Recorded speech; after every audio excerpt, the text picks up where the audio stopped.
Good morning, everybody. It's BDF 44 up. Free agency day. Happy free agency day, everybody. So, we have a few things that have already been agreed upon. Um, Kemba Walker is going to the Celtics. Kyrie Irving's headed to the Nets. Vucevic read up with Orlando. We got a few others, but I'm not going to try to rack my brain trying to figure out some of those other names thus far, especially since nothing's been signed upon.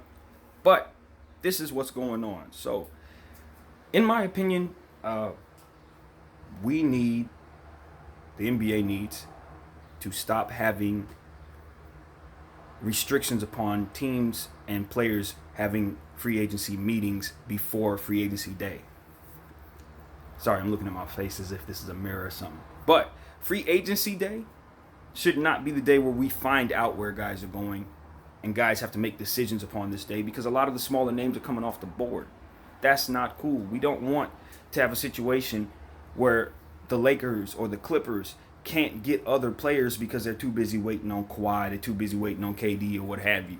That's not beneficial for the league. No different, in my opinion, than having the draft take place before free agency. Teams are trying to figure out what fits with what they have. How can they possibly draft kids that fit their system if they don't know who their stars are going to be?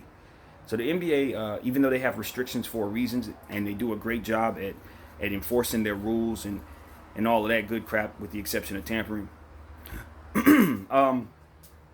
I just think this is counterproductive for the development of these teams. When you look at so many teams that are out there and they have all these development issues, I've made videos about GMs making bad decisions and all of that good stuff, but you gotta enable them to build their teams properly. If you have the draft taking place right after the season ends, then you have like a week or two with draft pieces in place. Now, mind you, we're trading.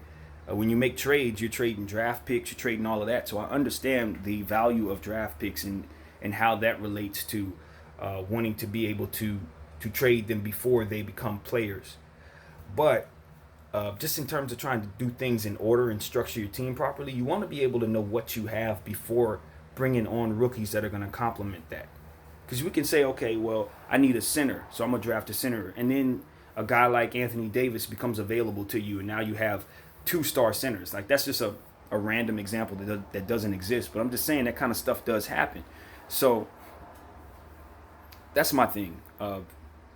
I believe that they should have those meetings maybe a week before the free agency day, rather than start having them on free agency day.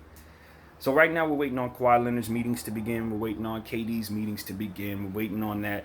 Meanwhile, we gotta hope that D'Lo doesn't sign an offer sheet with another team while we're doing all of this. I don't imagine the Lakers would do anything crazy like shut the door on Kawhi Leonard to sign D'Angelo Russell. That's something that I don't believe that we would do. I'm more than happy about bringing D'Angelo back, so I wouldn't be upset if we did. But we gotta make sure that Kawhi is not coming before we do something like that.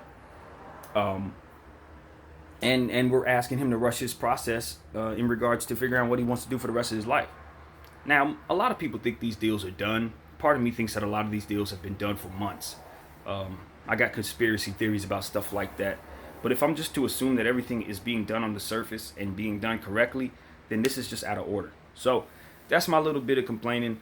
But all in all, I really am happy about the fact that this is an exciting time for the NBA, particularly for my team. We're riding out trying to get ourselves a championship, and I think we're going to do that. I really do. I think we got a great chance at making that happen. Yesterday I made a video about KD. I was hoping that he would consider the Philadelphia 76ers because it looks like the best situation for him. I haven't heard anything about him and Philly having a meeting or anything. He's pretty much dead set on the Brooklyn Nets.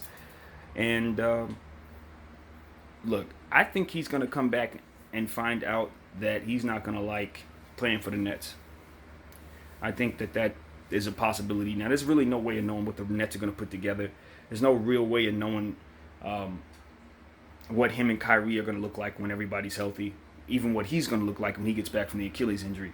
So I just think a little more insurance comes from either staying with the Warriors, which is obvious at this point is not happening, and going with the Philadelphia 76ers, or a team that has a big man. And some of the other teams that have a big man, some of the ones that stick out for me would be like Karl Anthony Towns. He don't want to go to Minnesota, or going somewhere like Dallas. Dallas wouldn't suck, but I don't think they would have the money to do so without just depleting everything that they have with not named Luka or Kristaps, who I believe is also agreed upon a deal himself. Kristaps, I think, signed 150 something, maybe 4 years. I'm not certain of that, but I believe he has agreed. Harrison Barnes agreed to go with the Kings. Some of these names are starting to come back to me. And I think that was a 4-year deal. So, yeah, and shout out to Darren Collison, who's making a very, very important decision in his life. He's retiring to pursue some time with his family and time focusing on his faith in a year where he's supposed to make about $10-12 million. 31 years old, UCLA product. I salute him. He's given enough to this game.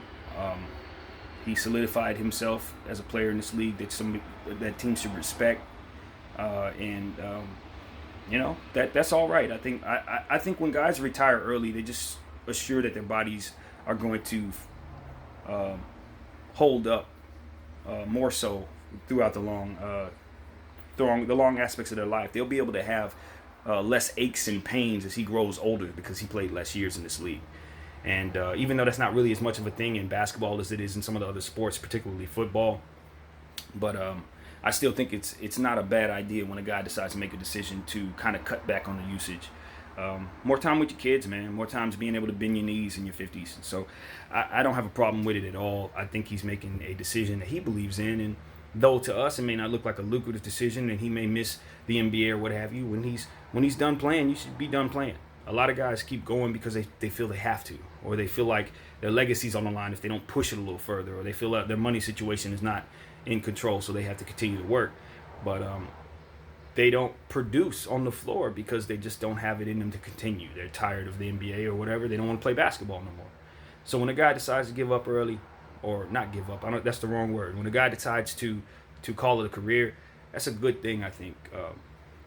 Let it go when you're tired of it. So, yeah, that's my take on Darren Collison. Wish him well, and happy free agency. I don't really have anything else to say about it. I'm waiting for the names to drop, and some of the smaller moves. I'm very interested in. I've said some of the names, but Bogdanovic is a great guy to have. He's probably gonna go for about 17, I think, a year, something like that.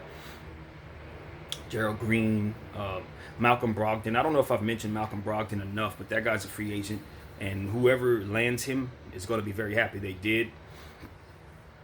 I know we're after D'Lo if we don't get a Kawhi Leonard, but I think Malcolm Brogdon would be the next best thing in terms of point guard positioning. And Terry Rozier, I got those guys neck and neck. I'd be happy to have either one of them on my team. And if you're the Clippers, if you're the Knicks, those are guys you really need to be considering right now if you strike out, which looks like it's possible. So we'll see what those teams do.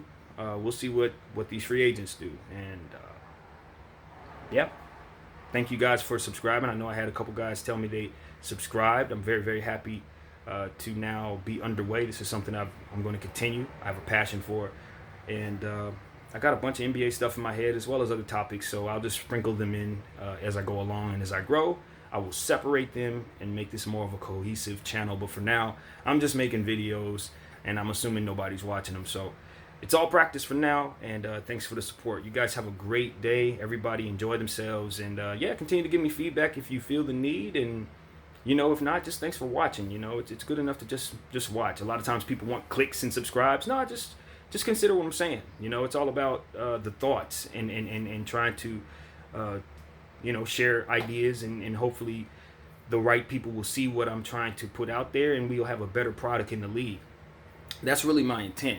When I speak, I really hope that Magic Johnson sees this. I really hope that someday KD looks back on this, or even get to a point where I'm in a position to where people will see my stuff in real time and maybe consider the decisions based on things that I've said, and be a part of this whole NBA molding thing. That's really what I'm hoping to be a part of. But this is just day one, and I'm just getting started. So again, thanks everybody for watching. Thanks for the support, and yeah, moving on. Free agency 2019. Let's get it. BDF.